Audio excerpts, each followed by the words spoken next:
कालू कौवा चुपचाप हर शाम गायब हो जाता था। गोरी कौवी ने पहले तो इस बात पर ध्यान न दिया, लेकिन रोजाना का यही मामूल उसे शक में डालने लगा।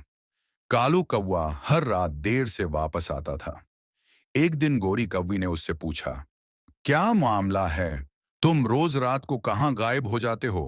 कालू बोला, कहीं नहीं जाता। गोरी ने कहा, सच सच बताओ, तुम रोज कहाँ जाते हो? कालू गुस्से से बोला, मैंने कहा ना कि कहीं नहीं जाता। गोरी कौवी कालू को गुस्से में देखकर खामोश हो गई। अगले दिन गौरी कौवी रानो चड़िया के पास गई और बोली, रानो बहन, मुझे तुम्हारी मदद चाहिए। रानो ने पूछा, जी गौरी बहन, कैसी मदद चाहिए?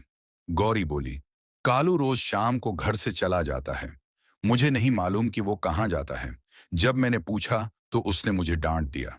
रानो ने कहा, गोरी बहन, मुमकिन है कालू किसी काम से जाता हो। आप फिक्र ना करें, मैं उससे बात करती हूँ। दरअसल कालू कौवे की एक पुरानी दोस्त थी, जिसे वो पसंद करता था। उस दोस्त का नाम पनकी कौवी था। उसके शौहर का इंतकाल हो चुका था, इसलिए वो अकेली रहती थी। कालू हर रात उसके पास जाता और उसकी दिलजोई करता। कालू कहता, तुम फिक्र न करो पनकी, मैं तुम्हारे साथ हूं। पनकी जवाब देती, कालू, जब से तुम आते हो मुझे हौसला मिलता है, वरना मैं बिल्कुल अकेली हो गई थी। दोनों बातें करते रहते और रात हो जाती। फिर कालू कहता, अच्छा, अब मैं चलता हूं, वरना गोरी मुझे बहुत बातें सुनाएगी। फिर वो अपने घर वापस आ जाता। कालू कौवा घर पहुंचा तो गोरी कौवी ने नाराजी से कहा, कालू, आज फिर तुम देर से आए हो? कालू बोला, हाँ, आ गया हूं ना। गोरी ने कहा, कालू, तुम बहुत बदल गए हो। कालू झंझला कर बोला, मेरा सिर मत खाओ, मुझे सोना है। ये कहकर वो खामोशी से अपने घोंसले में जाकर सो गया।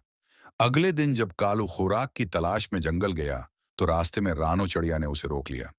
रानो ने पूछा, कालू भाई, आप रोज शाम को कहाँ जाते हैं? कालू ने जवाब दिया, कहीं भी नहीं। रानो बोली, गोरी बहन आपकी वजह से बहुत परेशान है। कालू ने बेपरवाही से कहा, यह उसका मसीला है, तुम फिक्र ना करो। अगले दिन रानू चड़िया ने कालू कौवे का पीछा करने का फैसला किया। शाम के वक्त कालू एक घर में दाखिल हुआ। रानू फौरन मिट्ठू तोते के पास गई और बोली, मिट्ठू भाई, जरा उस घर के बारे में पता करो। मुझे लगता है कि गोरी बहन का शक बिल्कुल दुरुस्त है। मिट्ठू तोता बोला, ठीक है रानो बहन, अगर आप कहती हैं तो मैं ये काम जरूर करूंगा। मिट्ठू तोता उस घर के करीब एक दरख्त पर जा बैठा। इसी दौरान एक बुलबुल वहां से गुजरी। मिट्ठू ने उसे रोककर पूछा, बुलबुल बहन, उस घर में कौन रहता है? बुलबुल ने जवाब दिया, वहां एक कौवी रहती है, उसके शौहर का इंतकाल हो चुका है। मिट्ठू ने पूछा, क्या उसके साथ कोई और भी रहता है? बुलबुल बोली, नहीं, वो बिल्कुल अकेली रहती है।